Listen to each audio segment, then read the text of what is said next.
আদারে আদারে কাকু আসছে। এ বই কোথায় যাচ্ছ সাইড করে? কেন রে? কি হলো রে? সকালে রেখে দিছিস? এখন বলে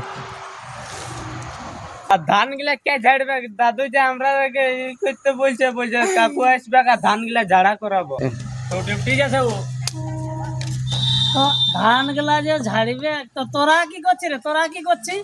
তারপর কাজে যাব, তুমি আসছো গাড়ি চাপবে আবার হুর করে চলে যাবে। আর ধান গুলা যে দাদু ঝাড়তে বললো আর আমরা এখন কাজে যাব। তো আমার ডিউটিটা তোরা জানিস না? আমি গাড়ি চালা কাজ করি, কোথায় এমার্জেন্সি ডিউটি। তোরা ড্রেসটা দেখে মনে কি ভাবছিস যে আমি ঝাড়লে ঝাড়বো? আমি ওগুলো পারবো? আমি ধান ঝাড়তে নাই পারবো? তোরা ঝাড়বি তো ঝাড়, আমি নাই খেতাম। আমি গাড়ি স্টার্ট করবো, চলতে শুরু। তখন ধান গুলা কে ঝাড়বে? তোরা বুঝে কর, আমি এসব জানি নাই। হয়ে গেছে।